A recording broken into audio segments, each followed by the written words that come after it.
Les experts sont sur Atlantique, jusqu'à midi. Eh bien, chers auditeurs, dans l'activité commerciale, tout ne se résume pas au mur. Le fonds de commerce constitue à lui seul un actif quelquefois très important, clientèle, enseigne, emplacement, droit au bail, un ensemble d'éléments qui, réunis, donnent sa valeur à l'exploitation, mais cette valeur ne repose pas uniquement sur l'activité, elle dépend aussi du cadre juridique qui l'entoure, constitution du fonds de commerce, conditions d'exploitation, possibilité de cession ou de location-gérance, droits et obligations du locataire et du bailleur. Il y a un certain nombre d'interrogations qu'on va essayer de lever de 10h à midi et nous restons bien sûr ouverts à l'échange. Si vous avez des avis ou des questions à nous soumettre, c'est au 05 22 95 36 70 ou 80. Et avec notre premier invité d'après l'été, nous sommes avec notre invité Moussaj Loli qui est expert en médiation mais en fonds de commerce également, qui est un expert judiciaire. Bon, tout d'abord bonjour. Oui, bonjour Badr, bonjour chers auditeurs, bonne fête. Bonne fête à tous, on réitère les Eh salutations. oui, bon, la fête continue. Ah bah, tu nous disais que c'était un tapis. Eh oui, Pour ceux qui ont pu prendre la route, oui, il y a c'est très joli. Ouais, c'est... La vie est belle. Ah, la vie est merveilleuse. Bah, au printemps, c'est beaucoup plus facile de le dire. Absolument, il faut que- le garder autant que possible. Absolument. Mais je ne sais pas si ce sont des choses négociables. En matière de fonds de commerce, il y a beaucoup plus de choses qui se négocient. Et de ce point de vue, c'est notre thématique du jour, Moussaj Loli. Et effectivement, il y a un certain nombre d'aspects qu'on va essayer d'éclairer, d'évoquer. On peut commencer par le commencement, mais je voudrais d'abord qu'on aborde un point qui est le suivant. Alors, il y a beaucoup de fonds de commerce qui ont une certaine ancienneté. Certains fonds de commerce, disons que le droit au bail n'était pas obligatoirement rédigé par écrit. Moussaj Loli. Certains fonds de commerce datent d'un certain nombre d'années, d'avant effectivement la loi qui nécessite aujourd'hui d'en passer par l'écrit, c'est-à-dire d'avoir un bail écrit. Et effectivement, la question est de savoir comment la jurisprudence aborde un certain nombre d'éléments. Quelles sont les différences qui existent? Est-ce que ceux qui n'ont pas un bail écrit sont-ils obligés aujourd'hui d'éclairer un certain nombre de points? Quelles sont les différences principales qui existent entre le fonds de commerce lorsqu'il est encadré par un texte contractuel entre deux parties, le fonds de commerce, qui était effectivement contracté dans une période où cela n'était pas nécessaire? Alors effectivement, on va commencer par le début. Oui. Et tout fonds de commerce ne peut être créé que s'il y a un droit au bail. Donc on commence par louer d'abord un local, et puis les éléments immatériels, incorporels, et les éléments corporels viendront par la suite. Oui. Donc c'est la première étape de la création d'un fonds de commerce, c'est de louer un local commercial. Et donc, effectivement, comme tu l'as bien souligné, nous vivons actuellement une dualité de système. C'est-à-dire que dans le passé, les baux commerciaux donc, se passaient d'une façon verbale. Hein. Il y a des personnes qui délivrent un reçu, qu'on achète chez l'épicier du coin, avec ou non une quittance, un timbre. Et parfois, on n'a pas ce genre de document. Et donc, le loyer a été vraiment verbal. Oui. Et bon, maintenant, il y a un fait. Si on continue à occuper un local commercial qui n'appartient pas aux commerçants, ça veut dire que dans la réalité, il y a un bail. Il y a un bail. Et en matière commerciale, donc la preuve testimoniale est une preuve qui est considérée par les tribunaux de commerce. C'est-à-dire la preuve testimoniale. C'est-à-dire par témoin. Vous apportez une personne ou deux personnes pour dire, écoutez, monsieur Untel a loué à Untel et il perçoit un loyer de 50 dirhams ou de 100 dirhams ou 1000 dirhams. Donc ça suffit. Donc, oui.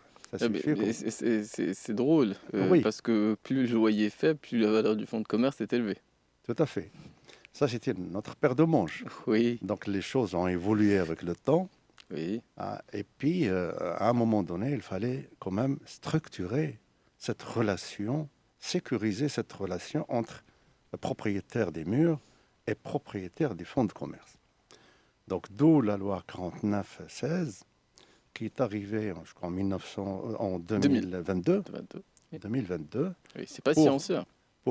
Non, c'est tout récent pour obliger les parties dans un fonds de commerce à rédiger un bail commercial, selon bien sûr des normes, etc., etc.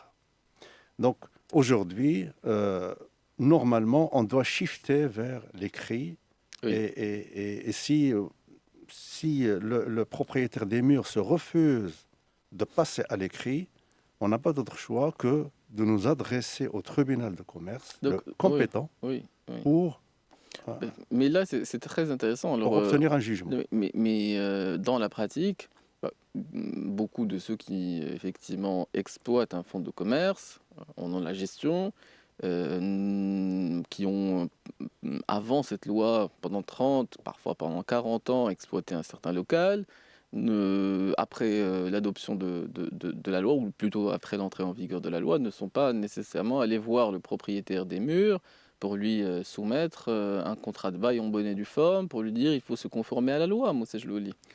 Alors, Oui, aujourd'hui, se conformer à la loi, c'est donc la possibilité de donner aux propriétaires des fonds de commerce, parce qu'il faut sécuriser cette relation et dépasser je dirais, ce vécu de fragilité des fonds de commerce et aller vers l'écrit du contrat de bail. oui. Mais alors, si j'entends bien, bon, le terme sécurisé peut interroger, parce que bon, ceux qui ont payé leur loyer, qui ont la preuve du fait qu'ils payent leur loyer, qui payent des impôts, qui ont des salariés, bon, qui ont effectivement un commerce depuis un certain nombre de temps, parce que le commerce peut être le bain public, c'est peut-être une salle de sport, c'est peut-être un commerce où on vend des habits, que sais-je encore. Alors c'est beaucoup de cas de figure qui sont différents.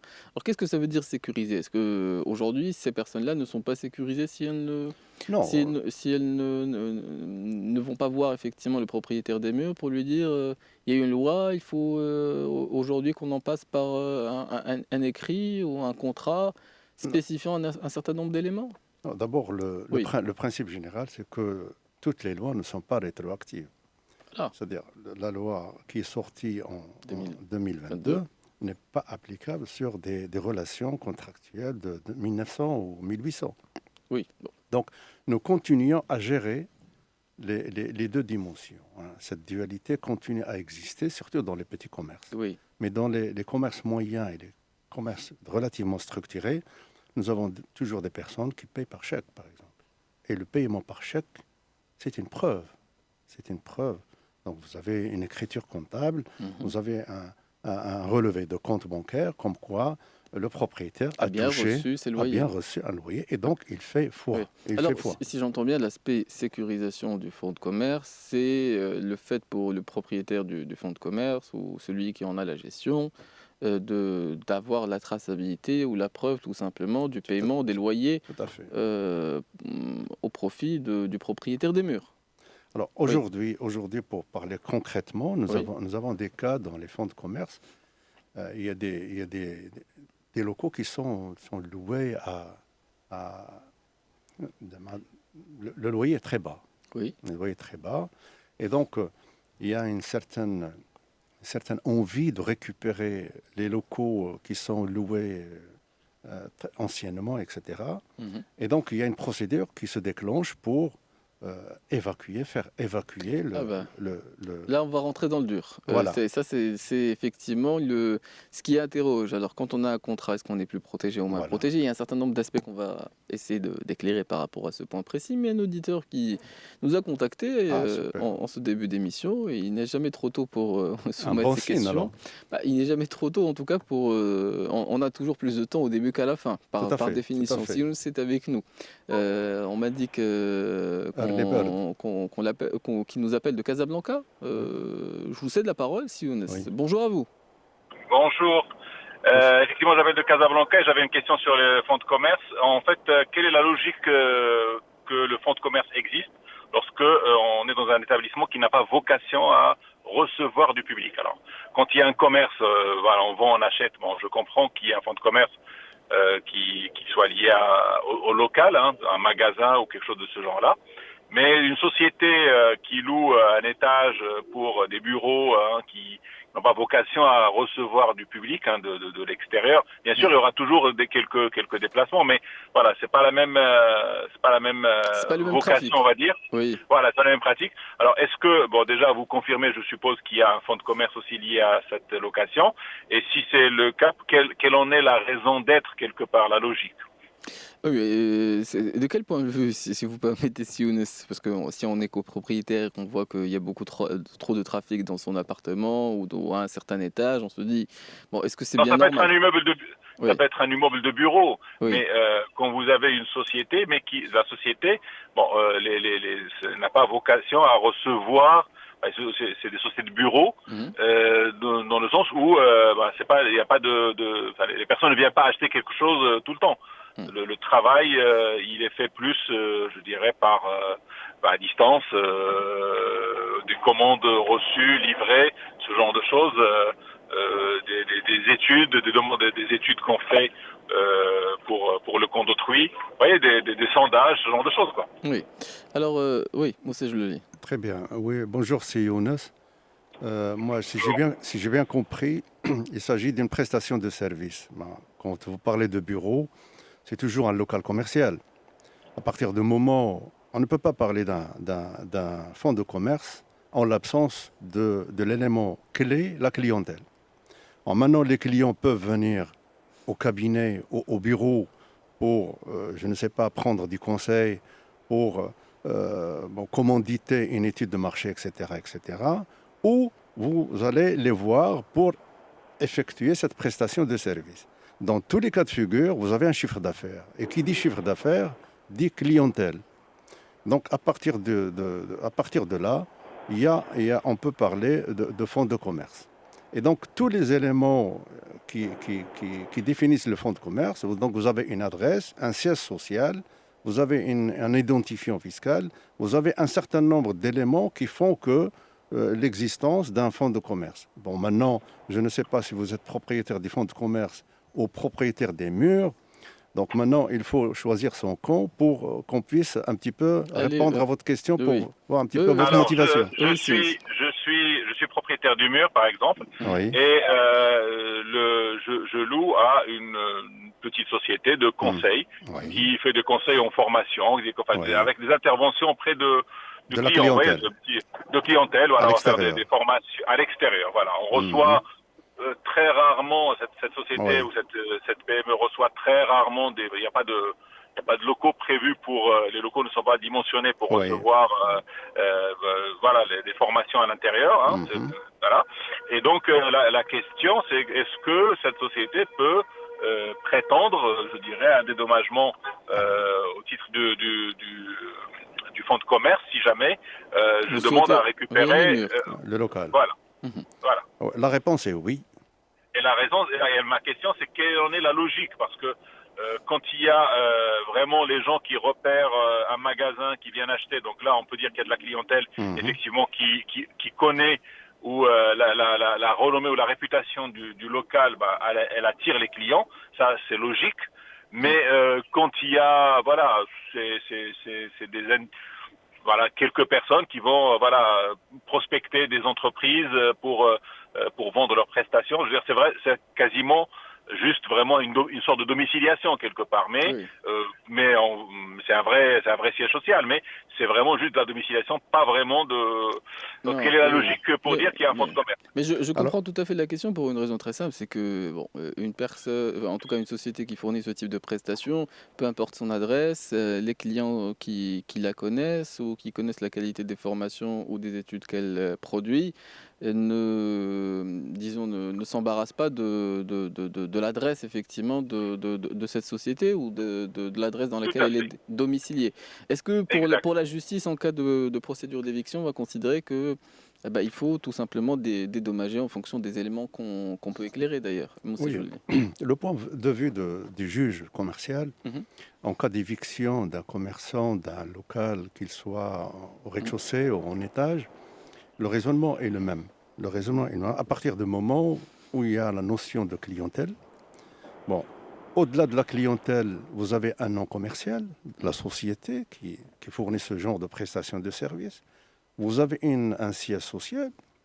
Oui. Vous avez de l'achalandage, donc un périmètre géographique qui fait que telle société se trouve, etc., et qu'elle est active dans tel ou tel domaine, etc., et que parfois, peut-être, elle reçoit des appels d'offres parce qu'elle a une adresse mail ou un nom de domaine, etc., etc. Donc, elle est réputée, elle a une renommée. Oui. En clair, la jurisprudence fait qu'on va considérer donc, que c'est un fonds de commerce. Bon, maintenant, quelle est la logique? Pour répondre à la question de Younes, quelle est la logique de la justice? La justice, donc, elle diligente un expert judiciaire spécialisé en matière de fonds de commerce pour proposer une indemnité pour faire évacuer le propriétaire des fonds de commerce. Et donc, cette logique, elle se fonde sur les bilans de la société, bien sûr, ce qu'on appelle les déclarations fiscales, les 4 dernières déclarations fiscales avant l'avis d'éviction. Et donc, cette déclaration, on va retrouver fatalement un chiffre d'affaires, on va trouver un résultat fiscal, et puis on va trouver un résultat net. Et donc, ce résultat dégagé prouve par A plus B qu'il y a une activité. Et donc, il y a de la clientèle. Et donc, il faut indemniser le commerçant. Donc, pour la justice, il s'agira, pour le coup, de déterminer la valeur de cette indemnité d'éviction. Ça, c'est... Alors, maintenant s'il n'y a pas de déclaration fiscale, et si la société est constituée en moins de 2 ans, parce qu'il faut faire les procédures pour... on n'est pas. Je ne sais pas si Younes, si vous êtes toujours avec nous et si vous avez la certitude que la société ou que les personnes qui ont cette activité sont passées entre guillemets au registre de commerce pour déclarer effectivement qu'ils sont propriétaires d'un fonds de commerce. Alors oui, je suis toujours là. En fait, ma question se pose en amont du tribunal, c'est-à-dire je parle du législateur et non pas de l'application de la loi. Le législateur, pourquoi, pour quelle raison, pour quelle logique, il va traiter de la même manière un local qui reçoit des clients comme un vrai commerce, je veux dire, d'achat-vente, un hanout, comme on dit, un truc du genre, et une société qui, je dirais presque, c'est de la domiciliation quelque part, et peu importe son adresse, c'est véritablement ma question, elle est, comme je dis, en amont de l'application de la loi, mais au niveau de la prononciation de la loi, ou voilà, des législateurs. Non, si vous avez, donc c'est une question légitime et pour vous donner donc une explication claire pour votre question, nous avons le cas du e-commerce. Donc, ils ne reçoivent aucun client. C'est des ventes virtuelles. Ils font même de la prestation. Je connais nous avons des clients qui construisent des sites web. Ils ne connaissent même pas le client. Ils sont en Inde, ils sont aux États-Unis, et puis même le serveur est hébergé au Canada, etc. Donc, c'est un monde virtuel, mais il y a un chiffre d'affaires en devise qui tombe. Et donc, il y a des déclarations fiscales. Et donc, il y a un bénéfice. Il y a donc la notion de clientèle. Malheureusement, le législateur ne fait pas la part entre un commerce qui reçoit de la clientèle et un autre fonds de commerce qui va vers la clientèle. Donc, la notion de clientèle, c'est une notion, je dirais, immatérielle, mais elle est matérialisée par des écritures comptables. Mais j'entends bien. Donc, la distinction n'est pas faite. Alors, pourquoi? C'est toujours une question intéressante. Et le fait de suggérer que la confusion entre les deux peut ne pas avoir lieu, c'est une idée qui, elle, peut faire son chemin. Il est déjà 10h27. On a décalé la respiration musicale pour tout simplement vous donner la parole. Et si vous avez d'autres sous-questions ou d'autres éléments, nous resterons ouverts à l'échange. Nous allons d'ailleurs poursuivre notre émission jusqu'à midi. Et vous pourrez nous contacter au 05 22 95 36 70 ou 80. Et nous sommes avec notre invité qui est expert en fonds de commerce, puis nous parlons des fonds de commerce, justement. Alors nous essayons tout à l'heure de répondre à la question de Younes. Et effectivement, beaucoup de ceux qui louent les murs, n'ont pas nécessairement, avant de procéder à cette location, disons l'occasion d'avoir l'ensemble des informations, y compris celles qui constituent pour eux un certain risque. Parce que c'est vrai que cette question d'indemnité d'éviction, on se la pose quelquefois sur le tard, moi ça je le dis. Tout à fait. Malheureusement, parfois on a affaire à des propriétaires d'immeubles qui sous-estiment les valeurs des fonds de commerce. Et puis il y a tellement une envie de récupérer les murs que on se précipite pour aller voir donc un avocat, et l'avocat ne fait son travail, c'est normal, et déclenche une procédure d'éviction. Et donc, qui dit éviction dit indemnisation. Oui. À la grande surprise des propriétaires des murs, à supposer que le loyer soit fixé à 1000 dirhams, on peut avoir la surprise que l'indemnité se monte, je ne sais pas, à 2-3 millions de dirhams d'indemnisation, qui dépasse de loin la valeur des murs. Et donc le propriétaire des murs ne comprend pas comment cet expert est arrivé ou comment le tribunal, parce que l'expert ne fait que proposer une indemnité selon des calculs, selon des critères, selon des normes, etc. Mais c'est la justice qui tranche. Hein? Donc ce rapport pourrait faire l'objet d'une contestation et donc ça pourrait déclencher une deuxième expertise, une troisième, etc., etc. Mais quoi qu'il en soit, il faut indemniser. On finit par indemniser et malheureusement, nous avons des cas où les propriétaires des murs n'ont pas les moyens pour indemniser les commerçants et les faire sortir d'un local. En antenne, Moussa Joly, et donc, ils restent là-bas. Vous me parliez d'un local de 9 mètres carrés, dont l'indemnité d'éviction a été évaluée par le tribunal à hauteur de 5 millions de dirhams. Tout à fait. Et on ne comprend pas. Si vous prenez même l'immeuble en entier, pas uniquement les 9 mètres carrés sur le rez-de-chaussée, même l'immeuble, parce que bon, c'est des vieilles constructions, et donc l'immeuble fait à peu près 2 millions de dirhams. Hein? Et le fonds de commerce lui-même, qui ne prend qu'une partie de rez-de-chaussée de 9 mètres carrés, donc l'indemnité se monte quand même à 5 millions de dirhams. Et les gens, le lambda ne comprend pas comment on est arrivé à cette indemnisation. Est-ce qu'on a gonflé? Est-ce que la justice s'est trompée? Est-ce que les calculs de l'expert ne sont pas bien fondés? Et donc, on est noyé dans ce genre. Mais le problème, c'est qu'on ne prend pas suffisamment de précautions au départ, au préalable. Chaque fois qu'on a besoin de récupérer un local, on a tout intérêt à nous adresser à un expert métier, un expert dans les fonds de commerce, pour voir un petit peu en quoi doit s'attendre. Donc, il nous fait un calcul. Avant de lancer la procédure judiciaire. Oui, parce qu'il y a un risque financier quand même.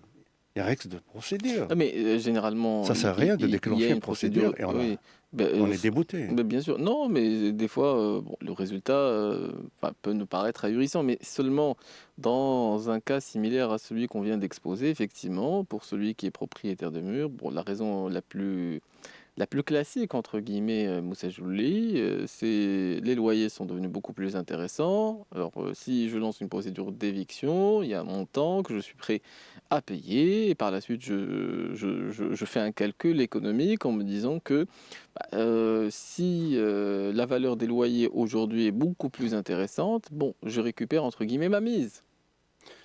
Oui, récupérer, donc chacun récupère à sa façon. Donc, absolument. Donc, les calculs ne sont pas les mêmes pour le propriétaire des fonds de commerce et le propriétaire des murs. Oui. Donc, le propriétaire des murs n'a pas beaucoup d'informations sur ce que rapporte un fonds de commerce. Donc, parfois, on a l'impression que c'est mort. Hein? C'est un fonds de commerce qui ne vaut rien du tout. Bon, écoutez, même si en l'absence de clientèle, maintenant, il y a une jurisprudence, même en l'absence d'un courant d'affaires, il y a au moins le droit au bail. Nous avons loué un local, par exemple, si on prend le cas de Siones, à 1000 dirhams, ça fait 30 ans. Avec les augmentations, chaque 3 ans, il y a 10% par la loi. Pour peu qu'on les réclame. Encore faut-il la réclamer. Oui, elles ne sont pas toujours réclamées. Ce n'est pas automatique. Si on ne la réclame pas, donc ça reste comme ça. Après 20 ans, les loyers ont évolué d'une façon exponentielle et c'est devenu pratiquement dans les parages 10 000 dirhams, 15 000 dirhams. Et on a envie de récupérer ce local pour le relouer ou pour en faire autre chose. Et on tombe dans le piège, c'est que l'écart entre le loyer historique et les loyers actualisés, c'est ça. Donc, comment on calcule l'indemnité de droit au bail? C'est la perte du droit au bail, c'est un droit au bail. Donc, on l'appelle comme ça un droit au bail, et c'est stipulé dans le code de commerce. Et donc, ça se calcule d'une façon, il y a une base de calcul, et donc, le différentiel multiplié par un coefficient multiplié par ça donne une indemnisation concernant ce poste. Rien que le droit au bail. Rien que le droit au bail. Et parfois, le droit au bail, C'est l'essentiel de la valeur. c'est l'essentiel de la valeur du fonds de commerce. Et on n'a pas idée.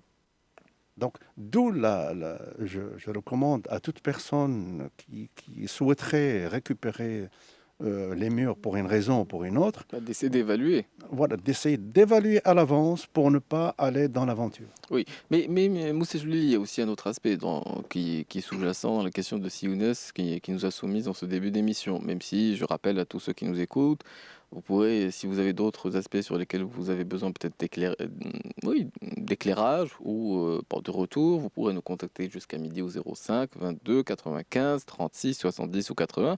Mais l'autre aspect, c'est que toute société qui a une activité qui loue un local n'est pas nécessairement un fonds de commerce. Et il y a une société, il faut s'inscrire au registre de commerce, il faut attendre les 2 ans. Mais toute société qui a une activité, qu'elle peut démontrer, qui a un chiffre d'affaires, qui a des clients, n'est pas nécessairement un fonds de commerce. Ça, on va y revenir parce qu'on m'a dit qu'à l'instant même à la régie, qu'il y a un auditeur qui nous a contacté à l'instant, c'est Si Mohamed qui nous appelle de Casablanca. Je vous cède la parole. Bonjour. Oui, bonjour Si Badr, bonjour à votre expert Si Jlouli. Bonjour. Je crois qu'il n'est jamais trop tard pour bien dire, pour vous souhaiter les meilleurs vœux de l'Aïd Saïd. Entre-temps, moi je vais donc évoquer la question de la transmission d'un fonds de commerce. Je crois que c'est prévu d'aborder la question, je ne sais pas. De toute façon, ça fait partie de la thématique. Et là, je voulais évoquer, et j'aimerais avoir le son de cloche de Si je le lis par rapport à ça. Je évoquais les enjeux, ou plutôt les avantages fiscaux et juridiques d'un transfert d'un fonds de commerce d'un particulier en tant que commerçant qui exerce des actes de commerce et qui a un registre de commerce mais qui exerce à titre particulier, à titre privé. Je crois que actuellement il y a un avantage fiscal qui est prévu dans le CGI, dans le Code général des impôts, au niveau de l'article 161, et qui procure un avantage en matière de détaxation ou carrément de report d'imposition si on transfère un fonds de commerce dans le cadre d'une structure sociétaire ou carrément en cas d'apport en nature dans le cadre d'une société déjà existante pour augmenter un capital. L'avantage, c'est que avant de transférer, il faut bien évaluer. Donc, pour avoir la valeur historique par rapport à la valeur marchande actuelle. Et ça, cette évaluation est donne lieu à une plus-value. Cette plus-value, normalement, elle est taxable. Mais avec, bien sûr, l'avantage qui est édicté dans le CGI, cette plus-value pourrait ne pas être taxée. Il peut être reporté. Reporté, bien sûr, c'est un sursis d'imposition et qui est pour permettre aux particuliers de se construire ou d'exercer dans le cadre des structures sociétaires, soit sous forme SARLO, société responsabilité associée unique. Et puis, cette façon de faire, ça lui procure justement d'évaluer son fonds de commerce et de le mettre dans une structure, et en même temps, chose qui lui permet également de limiter son risque juridique, puisque exercer à titre personnel, en tant que commerçant, il y a ce qu'on appelle l'inucité du patrimoine. Ça veut dire mon patrimoine personnel, il se confond avec mon patrimoine professionnel. Ça veut dire quoi? Ça veut dire un créancier lambda, il peut m'attaquer en tant que personne physique commerçant dans mon patrimoine personnel. sur ma villa, ça veut dire, il peut exercer.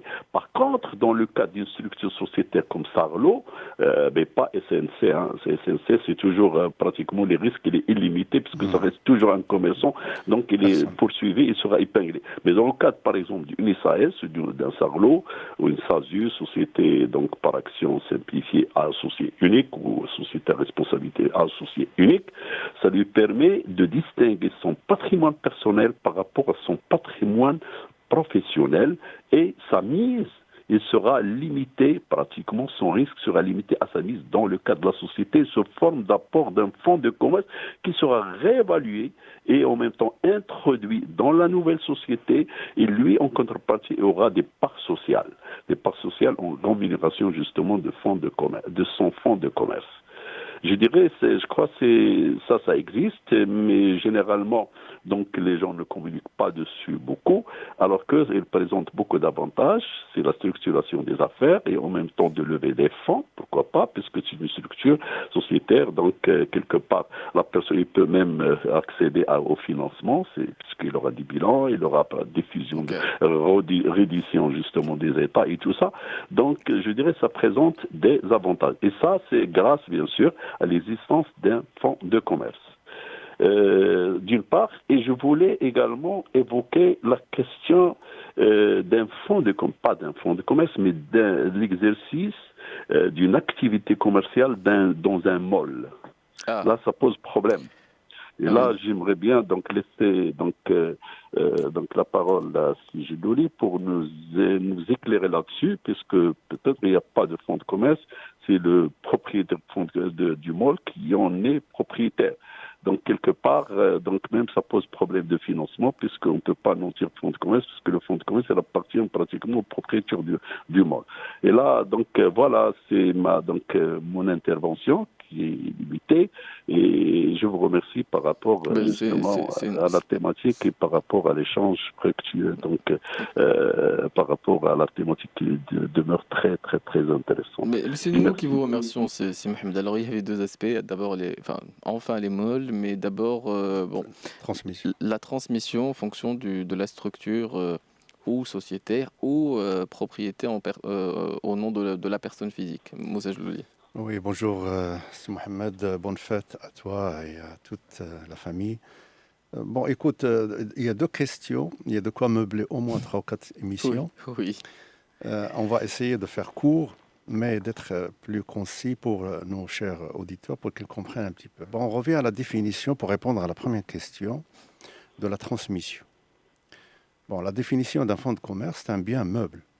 Il est cessible, il est transmissible. À titre gratuit, à titre onéreux. On peut le donner, même on peut en faire une donation. On peut, si je venais à mourir, à décéder, donc il fait l'objet d'un héritage, d'une succession. Et donc il est cessible, il est transmissible. Dans le cas bien précis, tu as bien fait de le souligner, beaucoup de fonds de commerce qui ont évolué avec le temps et qui ont pris de la valeur alors qu'ils sont donc c'est à titre personnel. C'est le commerçant X ou Y qui a bataillé pendant une vingtaine d'années pour constituer un fonds de commerce. Et donc, qui dit fonds de commerce, dit un nom commercial, dit une clientèle, dit un achalandage, dit, je ne sais pas, il a une marque, il a un brevet, etc. Et j'en passe. Et donc, il a constitué avec le temps un fonds de commerce qui, aujourd'hui, il a une valeur marchande. Et cette valeur, donc, elle est estimée par les hommes de l'art, par des experts spécialisés en fonds de commerce. Et puis, dans le cadre des restructurations, puisqu'il continue à gérer ce fonds de commerce, donc la valeur n'est pas apparente. Donc, en cas, si vous le transférez, en cas de transmission, on peut en faire un apport à une société, à supposer que... on fait l'apport, c'est-à-dire le fonds de commerce. Bon, voilà. Donc, qu'est-ce qu'on apporte ? Un actif dans une société. Voilà. Donc, il est comptabilisé dans les immobilisations incorporelles, donc dans le haut du bilan. Oui. Et donc, en contrepartie, on reçoit soit des actions, soit des parts sociales si on est en SARL ou autre. Oui. Et donc, c'est exactement ce que l'administration fiscale admet comme solution, même en apportant un terrain, pour simplifier. Si on apporte un terrain, il y a une espèce de sursis. Hein, par rapport au paiement d'impôts. Voilà. Sur donc, la plus-value. Le transfert, normalement, en cas normal, il y a l'enregistrement, il y a la taxe qu'on paye à la conservation foncière, et puis il y a la taxe qu'on paye sur la plus-value, hein, ce qu'on appelle le profit immobilier. Et quand on apporte un terrain à titre personnel pour une société existante, donc normalement, il y a un encouragement, et donc Mohamed a bien cité on le sait pour les terrains, 161. Mais on ne le sait pas pour les fonds de commerce. Bon, sachez tout simplement que c'est le même traitement. C'est le même traitement, que ce soit pour le fonds de commerce que pour le terrain. Maintenant, il y a une question de valeur. Autant on a cette simplicité, cette facilité d'évaluer un terrain, parce que les cours sont relativement connus, hein, même avec du noir, on arrive à repérer un petit peu le zoning pour voir un petit peu le cours du mètre carré. Mais le fonds de commerce, il y a beaucoup d'immatériel. Hein. Si on a une marque, si on a développé une marque, après 20 ans, on n'a pas idée sur la valeur de cette marque. Ça nous a coûté, je ne sais pas, 3000 dirhams pour protéger une marque pendant 10 ans. Mais en 20 ans, cette marque a occupé de la place et ça nous a permis donc d'augmenter, d'accélérer le chiffre d'affaires et de rentabiliser l'affaire. Donc en apportant tout cela à on a besoin d'évaluer. Et donc, si on le cède définitivement, on passe à la caisse. Donc le trésor public encaisse, il y a 6%, etc. Donc il y a un traitement fiscal qui se fait, il y a des éléments corporels et des éléments incorporels, et donc un traitement qui se fait, et donc l'administration fiscale, donc sur le plus-value, encaisse donc, les frais d'enregistrement et les frais de transfert. Mais en cas d'apport d'un fonds de commerce dans une société, il y a ce qu'on appelle... Alors pourquoi l'administration fiscale encourage le fait de passer à la structure sociétaire, entre guillemets? Oui, pour la valorisation des bilans, pour la capitalisation des bilans, pour la transparence. J'entends bien. Mais quel est l'intérêt alors pour l'administration fiscale? Il y a davantage, disons, de règles comptables qu'il s'agira de respecter dans le cas où on passe à une structure sociétaire. Mais quel est l'avantage aussi pour celui qui voudrait en faire le transfert? Si Mohamed a évoqué notamment le fait de pouvoir accéder plus facilement au financement bancaire. C'est ça le sous-texte que j'ai entendu. Pour lever des fonds. Mais le plus important, pour ne pas être impacté négativement par rapport à la confusion qui existe si je suis propriétaire du fonds de commerce en mon nom propre, par rapport à la confusion entre mon patrimoine et l'activité que je gère en tant que propriétaire de fonds de commerce. Ce sont les deux éléments que j'ai... Voilà, mais le plus important, c'est la confusion du patrimoine. Le fonds de commerce, il quitte mon patrimoine personnel pour atterrir dans un capital social. Et donc, je reçois en contrepartie des parts sociales ou des actions si je suis en SA. Et donc, je scinde. J'en fais un apport et je reçois en contrepartie des dividendes dans les SA ou des bénéfices. Mais est-ce qu'il y a un avantage aussi en vue de transmettre pour, disons, ses futurs héritiers, pour le formuler de cette façon, Moussa Jloli, parce que percevoir des dividendes au titre de ma qualité d'associé, c'est pas tout à fait d'actionnaire, c'est pas tout à fait la même chose que d'hériter d'un tiers, d'un fonds de commerce qui était la propriété, par exemple, de mon père. Non, un fonds de commerce, on l'a bien défini, c'est un bien meuble qui est cessible, transmissible à titre onéreux, à titre gratuit. Donc moi, de mon vivant, je peux en faire une donation à mon petit-fils ou ma fille, etc., d'un fonds de commerce. Oui, mais sur ce point précis, d'après les échos que j'ai pu avoir auprès de ceux qui procèdent à ce type d'action, entre guillemets, c'est que quelquefois l'administration fiscale considère qu'il y a un traitement avantageux par rapport effectivement au paiement d'impôts sur la plus-value et qui considère que transmettre le fonds de commerce à l'un de ses fils par exemple, c'est une opération qui est neutre, et dans d'autres cas, on considère que ça s'apparente à une vente, Moussa Jouli. Et à ce moment-là, le paiement est autrement plus important ou impactant. Non, la donation la donation simple ou la donation aumônière, c'est un acte qui est prévu par le législateur marocain, qui trouve ses sources dans la charia, etc. Et donc, on ne peut pas payer sur quelque chose qu'on va transférer à titre gratuit. D'accord ? Maintenant, dans cet acte qui est fait par un notaire ou un adoul, donc il y a une valeur pour l'enregistrement. Voilà. On lance une valeur. Et cette valeur, donc celui qui va bénéficier de cette donation, peut-être qu'après 5 ans, 10 ans, il a envie de le céder.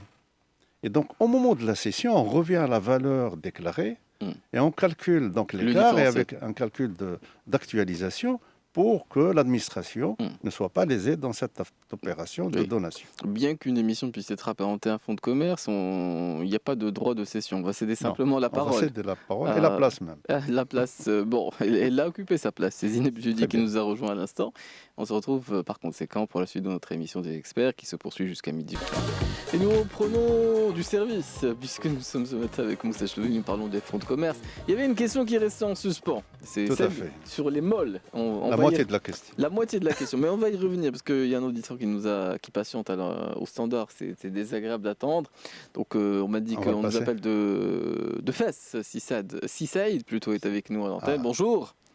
Bonjour messieurs. Bonjour. J'ai des questions à poser s'il vous plaît. Oui. Alors la première c'est que quand un locataire d'un local commercial appartenant à une commune n'a pas le droit d'avoir un registre de commerce.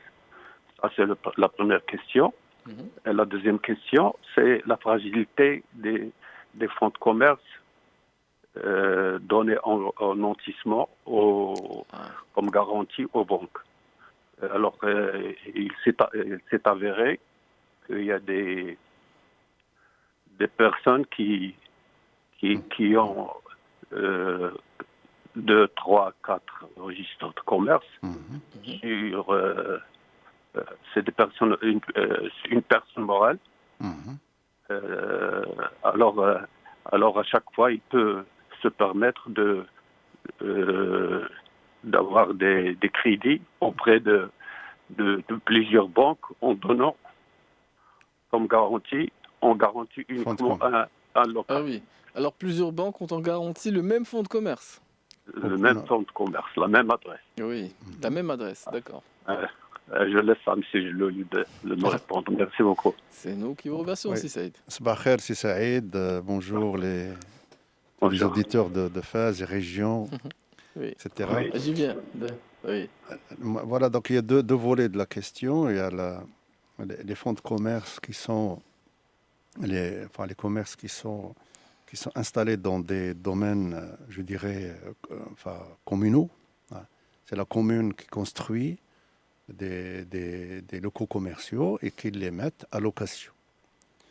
Rien n'empêche de se faire enregistrer auprès des registres centraux de commerce. Oui.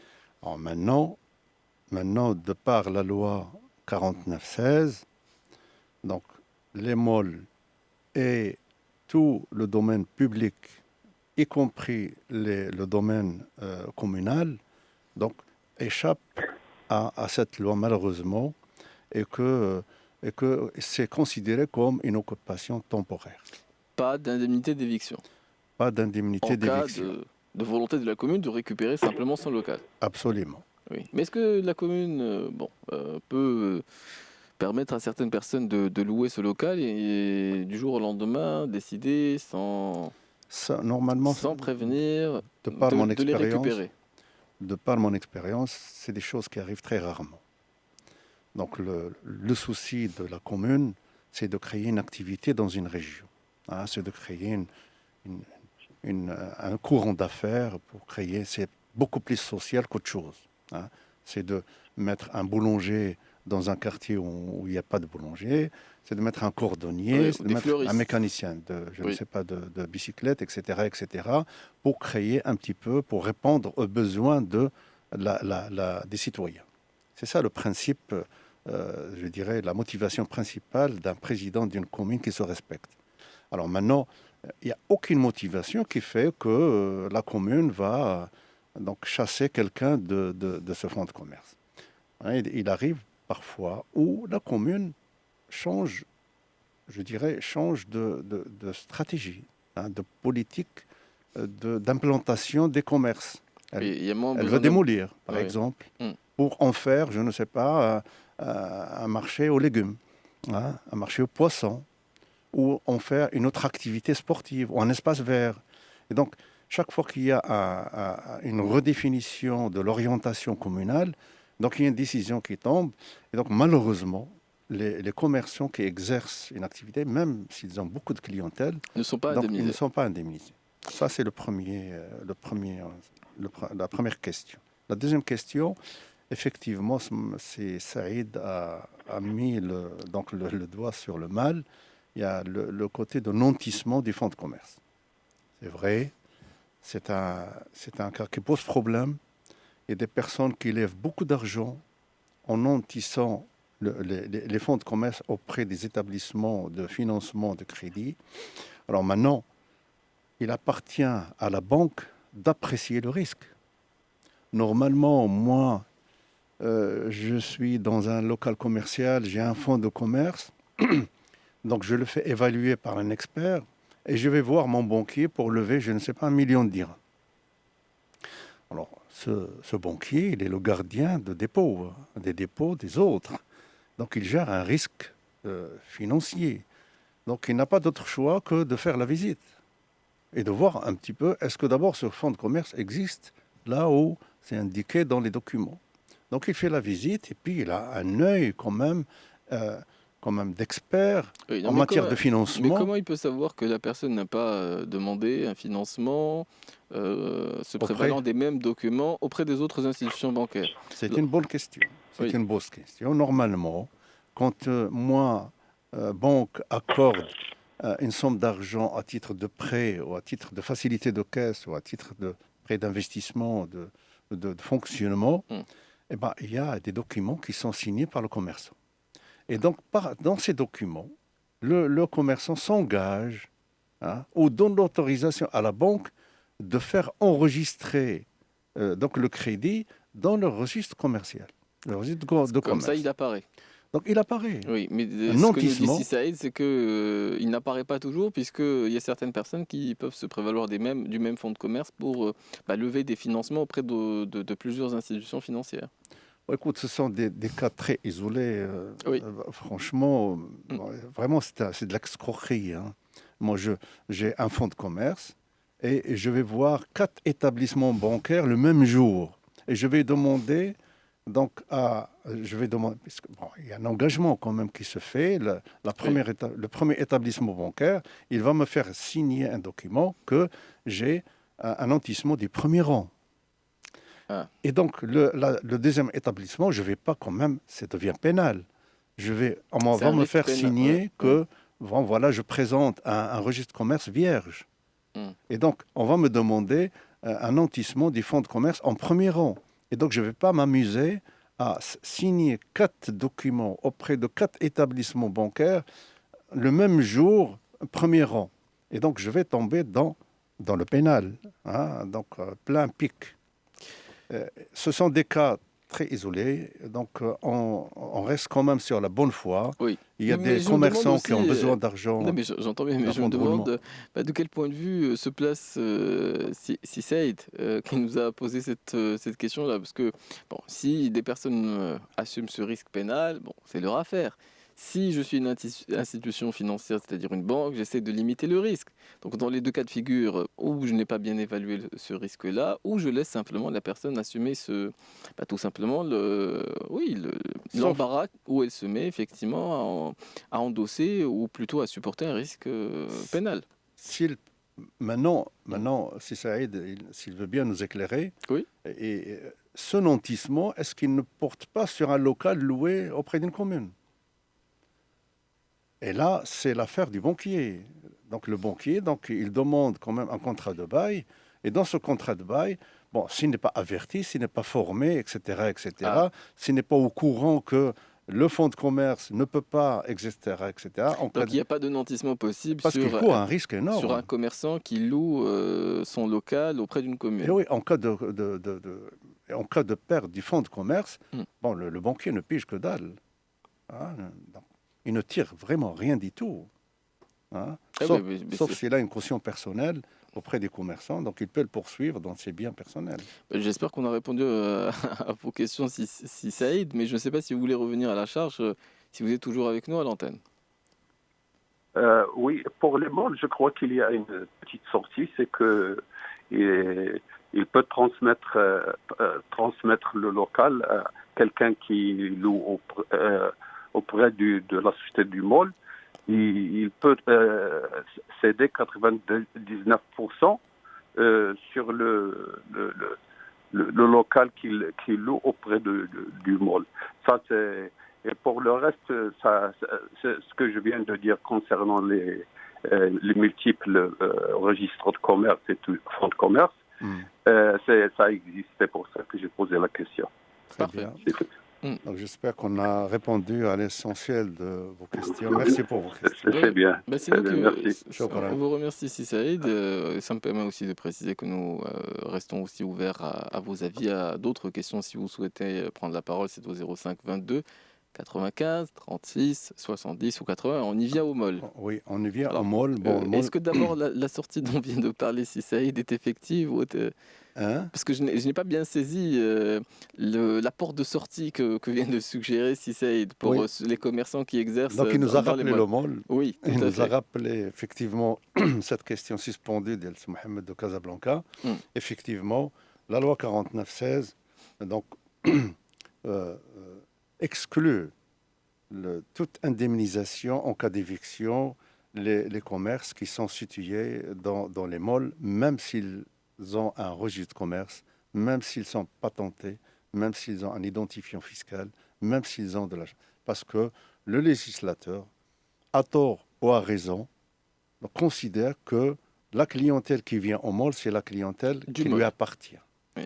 Et donc, s'il reçoit beaucoup de clients, c'est parce que le mall fait beaucoup de communication externe et parce qu'il y a un drainage de la clientèle tel que les commerces qui s'y trouvent en profitent. Et par conséquent, on ne peut pas indemniser quelqu'un qui n'a pas de clientèle.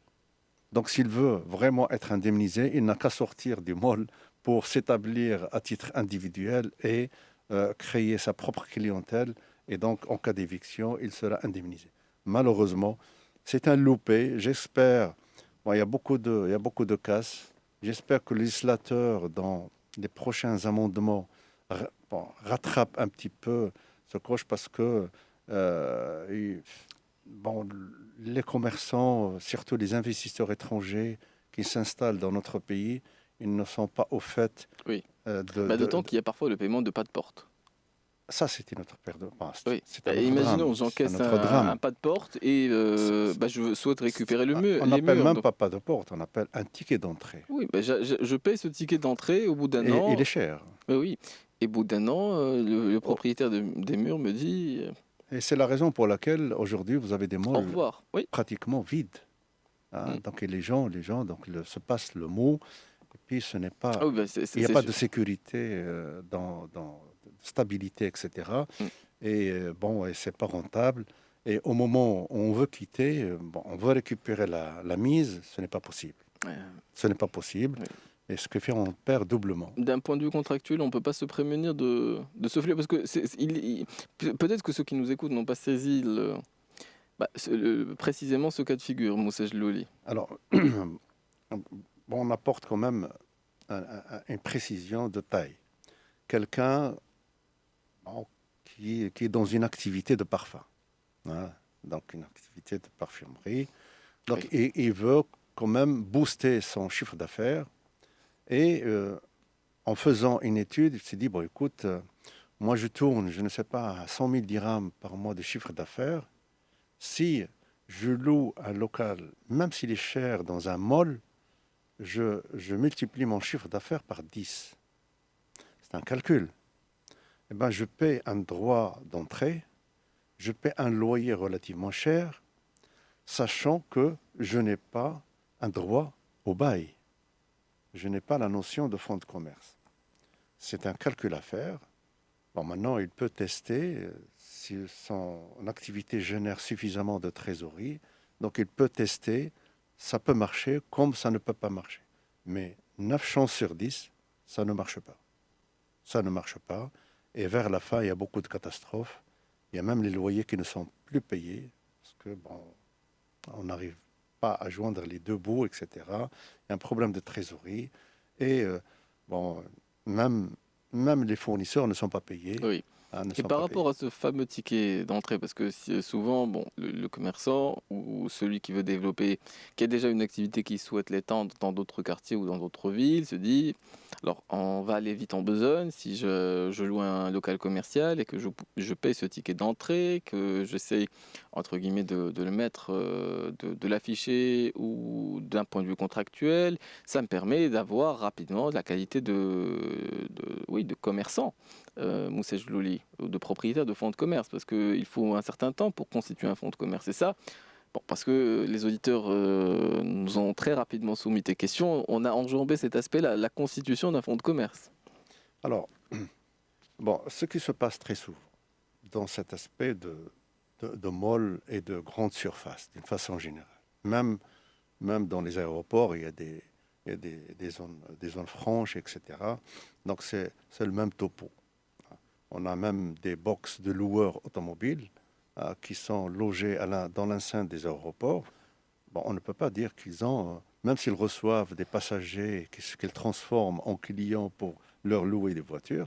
Donc, ils n'ont pas la notion de fonds de commerce parce que d'abord, l'aéroport, c'est public. C'est un domaine qui appartient à l'administration des aéroports. Et puis, comme ça relève du public, il n'y a pas la notion de fonds de commerce.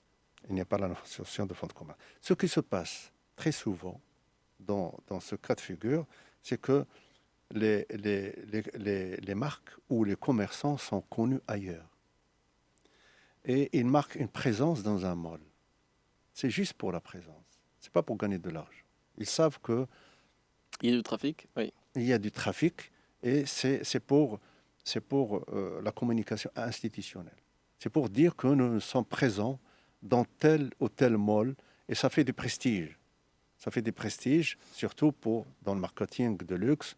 Donc, on a tendance à faire valoir un petit peu notre présence dans un endroit ou dans un autre pour dire que, voilà, c'est un signe de réussite de la marque et puis une espèce d'identification. On s'identifie à la marque qui se trouve dans un mall pour dire que, bon, voilà, on est présent et donc on a acheté ce produit, ce parfum auprès de tel mall et donc on appartient à une telle classe, etc. etc. Donc c'est une espèce de présence, ni plus ni moins. Oui. Mais les personnes qui vont dans des malls, ils se retirent rapidement. Et peut-être que la respiration musicale, c'est un autre type de présence. On va en profiter à l'instant même et on reprendra la suite de notre émission des experts qui se poursuit jusqu'à midi.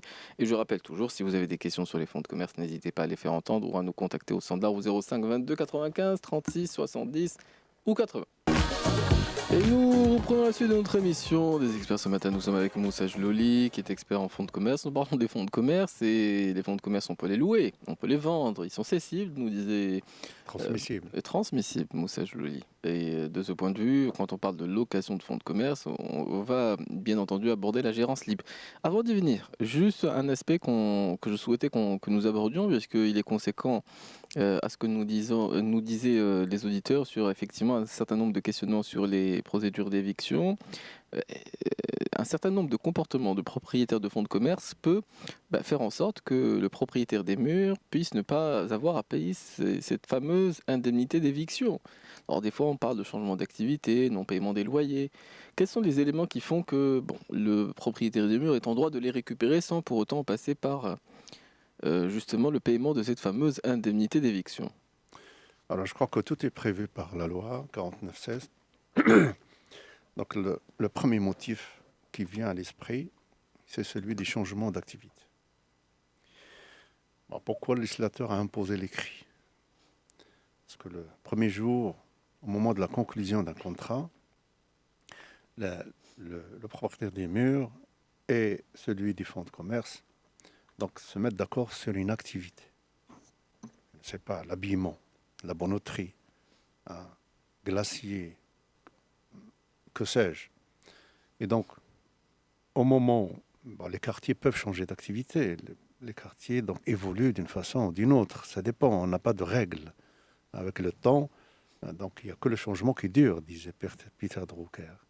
Oui. Et donc, ce changement fait que le commerçant qui exerce une activité X a envie de shifter vers une autre activité plus lucrative parce que l'ancienne clientèle a tendance à disparaître parce que le quartier, je ne sais pas, il y a un tram, le tramway qui a traversé donc, le boulevard et donc il n'y a plus de stationnement, donc il n'y a plus de parking, non shopping.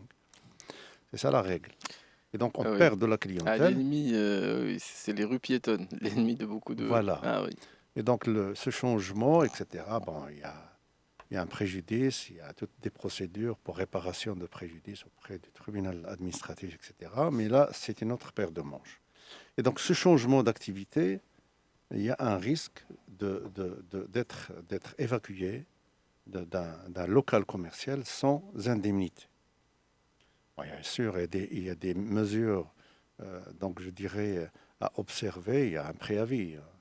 On ne peut pas dire, écoutez, il y a quand même, on porte à la connaissance du propriétaire du fonds de commerce que le contrat qui nous lie stipule que le local qui est mis à votre disposition est valable pour une activité de glacier. Non, mais et je m'aperçois que... Vous avez ouvert un garage. Mais cela dit, Moussa Loli, alors la loi oblige à ce qu'il puisse y avoir un écrit entre le locataire, entre le propriétaire du fonds de commerce et le propriétaire des murs depuis 2022. Alors il y a beaucoup de fonds de commerce où il n'y a pas d'écrit. Alors qu'en est-il? Quid de la situation où il n'y a pas d'écrit, où je suis propriétaire d'un fonds de commerce, je vois que pour cette activité-là n'est pas des plus rentables, je décide d'en changer. Que se passe-t-il? Alors, que se passe-t-il? Nous avons toujours, à l'heure où on parle à l'émission, actuellement, il y a toujours des locaux qui sont loués sans contrat. Donc, on gère le passif, on gère les arriérés, on n'a pas d'autre choix, c'est l'existant. Donc, en attendant des jours meilleurs, de la mise à niveau, donc on continue à gérer les petits commerces dans l'ancienne Médina et autres. Et ils peuvent être parfois très importants, et pourtant il n'y a pas de... Très important. Bon, maintenant, le changement d'activité, donc il peut être prouvé par n'importe quel moyen. Donc, devant les tribunaux de commerce, la preuve est libre. La preuve est libre. Donc, il suffit d'apporter 2 ou 3 témoins pour dire que j'ai loué tel jour, à telle date, etc., à tel commerçant pour exercer l'activité de pâtissier. Et aujourd'hui, je m'aperçois que... Il en a fait autre chose. Il en fait autre chose. Donc, c'est des témoins. C'est un motif de rupture, même quand il n'y a pas de contrat, Absolument. même quand il n'y a pas d'engagement sur la nature de l'activité. Tout à fait, c'est un motif de rupture. Ah oui. Bien sûr, il faut quand même adresser un préavis. Et s'il ne revient pas sur sa décision et donc respecter les conventions, je dirais, verbales, qui ne sont pas écrites, donc on peut aller au tribunal pour demander la résiliation. Et donc, ce que j'entends, il est impossible de plaider que j'avais la latitude de faire ce que j'avais envie de faire, entre guillemets, de disposer à ma convenance du local. Donc ça, c'est pas plaidable. Moussa Loli. Non, ce n'est pas plaidable, oui. Sauf dans un seul cas que j'ai rencontré où, il y a 30 ans, 40 ans, nous avons des contrats ouverts, des contrats open, donc où l'activité stipule que le local peut recevoir toute activité, tout commerce. Et là, le propriétaire des murs, il est coincé. Parce qu'avant, c'était facile. Bon, n'a pas idée, et puis donc etc., au temps du protectorat, et même après donc, le protectorat, on continue à gérer ce genre de situation et on a encore des contrats qui stipulent que toute activité est permise. Oui. Et aujourd'hui, on peut sauf les activités qui sont interdites par la loi. Ça, j'entends bien, et cela va de soi. Voilà. Mais c'est encore possible de s'engager sur ce type de contrat aujourd'hui? Ça se fait de moins en moins. Ah ben, ça se fait de moins en moins. Et puis, le propriétaire des murs n'a aucun intérêt à laisser la liberté totale au propriétaire des fonds de commerce de créer soit un commerce et puis donc il le change l'après-demain. Parce que moi, dans l'esprit des propriétaires des murs, moi j'ai un immeuble et au rez-de-chaussée, j'ai des commerces.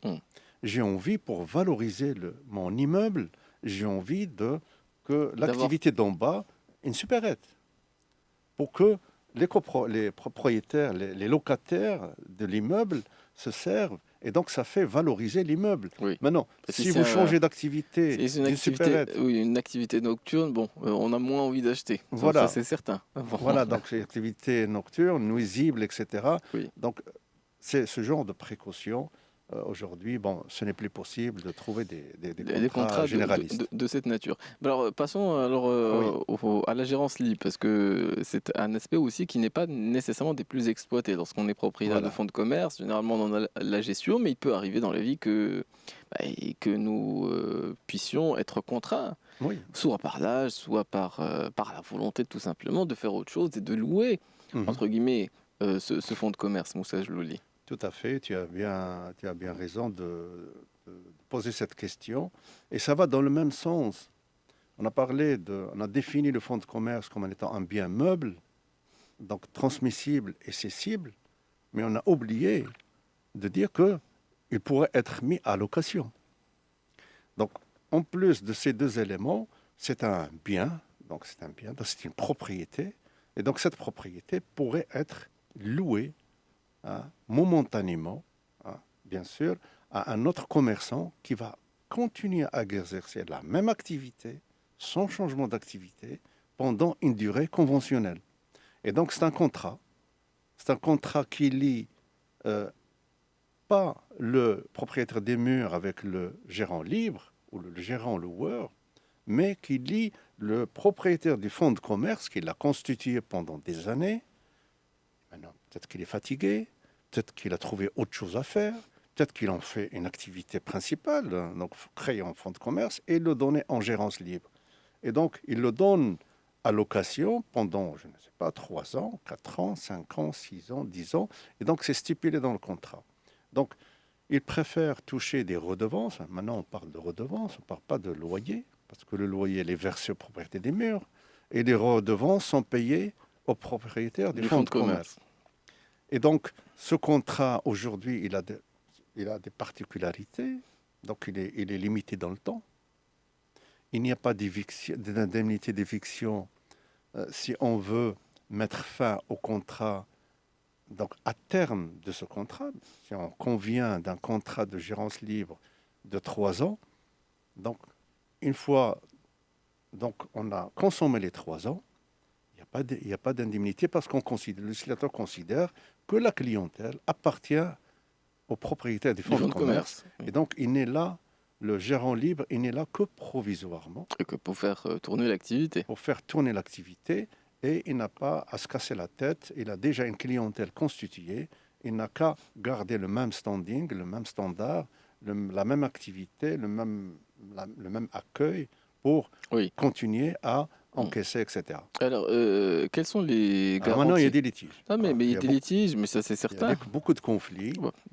Oui, on a des litiges avec soi-même, donc a fortiori avec les autres, Moussa Jlouli. Et si effectivement,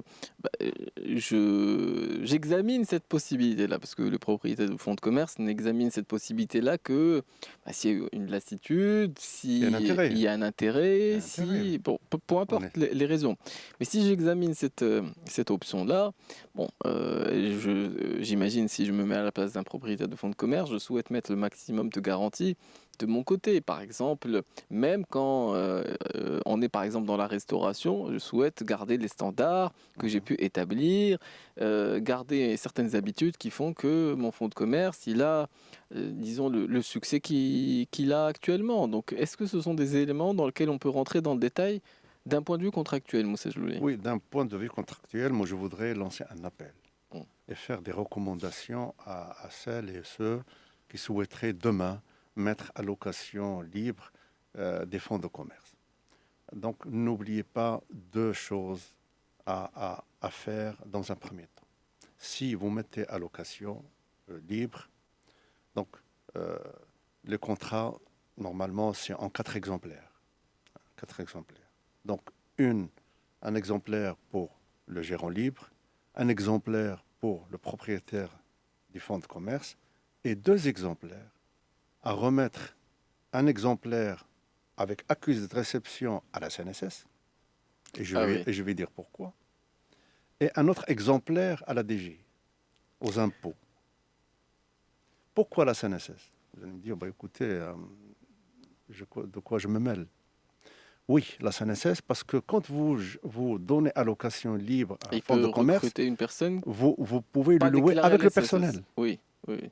Et donc, à partir de là, le propriétaire des fonds de commerce, il n'a plus la main sur les déclarations de la CNSS, la retenue à la source, donc les taxes professionnelles, l'assurance maladie obligatoire. Donc, pour que le gérant libre, en cas de contrôle de la CNSS, il ne faut pas mettre en danger la situation juridique du propriétaire du fonds de commerce. Et donc, c'est une autre façon d'endosser. Il a des salariés ou il a embauché des salariés. D'abord, les salariés existants d'abord. Les salariés existants, oui. Et puis, il peut renforcer l'équipe en embauchant. Oui. Mais c'est lui qui embauche. C'est lui qui embauche, c'est pas l'autre. C'est-à-dire, demain, en cas de séparation, il ne va pas laisser des ardoises. Oui, mais c'est lui qui sera chargé, le cas échéant, de payer les... Voilà. Et s'il part, il part avec les personnels en plus. L'indemnité de licenciement, oui. Voilà, donc il n'a qu'à gérer ses obligations engagées au cours de la gérance libre. Alors maintenant, il y a beaucoup de conflits. Mais la fiscalité, un exemplaire pour la CNSS et un exemplaire pour la DGI. Voilà, la DGI, bien sûr, il y a des formalités de publicité légale.